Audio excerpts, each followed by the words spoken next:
All right, let's talk about one of life's biggest goals, wisdom. But, forget the idea of some old sage sitting on a mountaintop. Drawing from the work of Ryan Holiday, we're going to break down how wisdom can be something you actually do every single day. Let's get into it. So it really all kicks off with this question, right? What is the difference between knowing a ton of stuff and actually being wise? You can memorize facts all day long, but that doesn't make you wise. True wisdom is something deeper, way more practical, and honestly, a lot more powerful.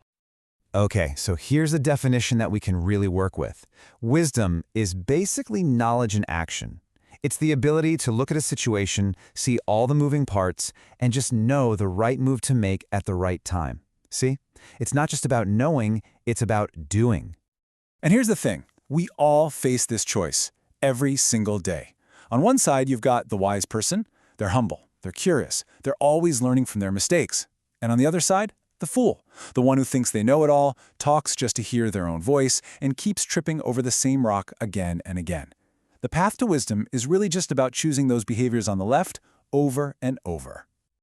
So let's start with the foundation, the place where it all begins, the inner work. These are the habits you build inside your own head that gets you ready for, well, everything else. We're going to start with a pretty mysterious piece of advice, supposedly from the Oracle of Delphi. You will become wise when you begin to have conversations with the dead. I know, it sounds impossible, kind of spooky even, but figuring out what it means, well, that reveals one of the most powerful tools we have for getting wise. And the answer is books. That's what books are. Think about it. When we read Socrates or Montaigne or any of the great thinkers from history, we're literally having a conversation across time. We are learning directly from these incredible minds that have been gone for centuries. And yet, look at how most of us spend our time. The average person is sinking over 25 hours a week into passive media, TV, scrolling on our phones, while dedicated reading gets almost zero time. It's like we have this superpower to talk to the wisest people who ever lived, and we just choose not to use it. So, how do we read for wisdom? It's not a race. It's not about speed. It's about depth. Read new stuff. Read old stuff. And, this is a big one, read stuff you totally disagree with. When a sentence or a paragraph really hits you, just stop. Linger on it. Think about it. This isn't just consumption. It's an active conversation.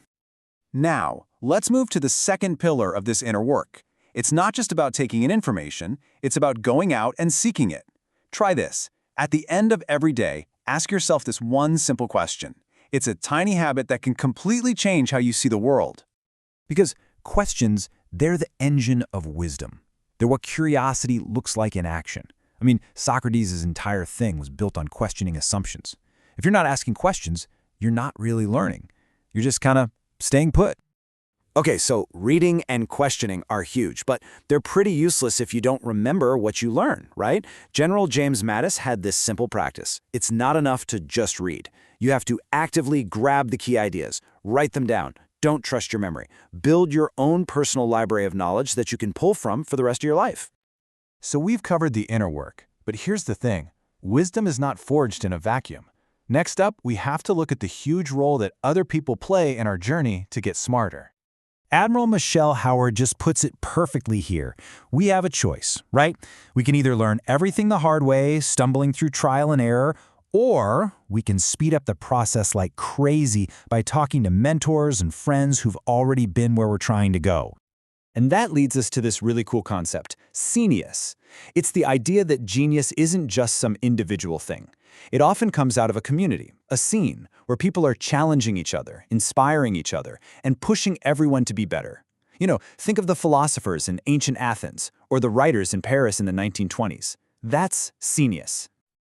So how do you find your scene? Well, you've got to be intentional about it. Go find people who don't just agree with you, but who actually challenge you. Find a group that holds you accountable and pushes you past what you thought you could do. Your growth really depends on it. And this is absolutely crucial. It is not a one-way street. The philosopher Seneca said, while we teach, we learn. When you have to explain an idea to someone else or mentor them, it forces you to get crystal clear on your own thinking. Helping others is one of the best ways to help yourself. Okay, so we've talked about building good habits, but what about all the stuff that gets in our way? The path to wisdom means we have to battle our own internal enemies. The dragons that we all have to face. And here are the main culprits. A totally chaotic life or an undisciplined mind, that makes focus pretty much impossible. Our biases and our assumptions, they cloud our judgment. And maybe the most dangerous of all is an ego that's terrified of saying, "I don't know," because that just shuts down any chance of learning something new. This story just perfectly illustrates the danger of confirmation bias. See, a fool isn't really interested in the truth. They're interested in being right. They go looking for opinions that just confirm what they already think, and they throw everything else away. This is the exact opposite of wisdom. And here it is. Here's the antidote. These words, often credited to the economist John Maynard Keynes, are just a masterclass in intellectual strength. The goal isn't to never change. The goal is to be correct. Real confidence is being willing to update your beliefs when you get new information. And that's really what it boils down to. This is the core of intellectual humility. Our thinking is supposed to change. We are supposed to grow. Wisdom isn't some fixed state you arrive at. It's this dynamic process of staying open, of learning, and having the guts to admit when you were wrong. So, okay, we've done the inner work. We've fought the inner battles. But why? What's the point of all this?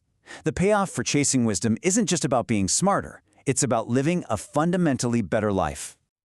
The ancient Greeks had a word for this, eudaimonia. Now it often gets translated as happiness, but it's so much bigger than that. It's about human flourishing, a life filled with purpose and fulfillment and virtue. And according to Aristotle, this is the ultimate prize of wisdom.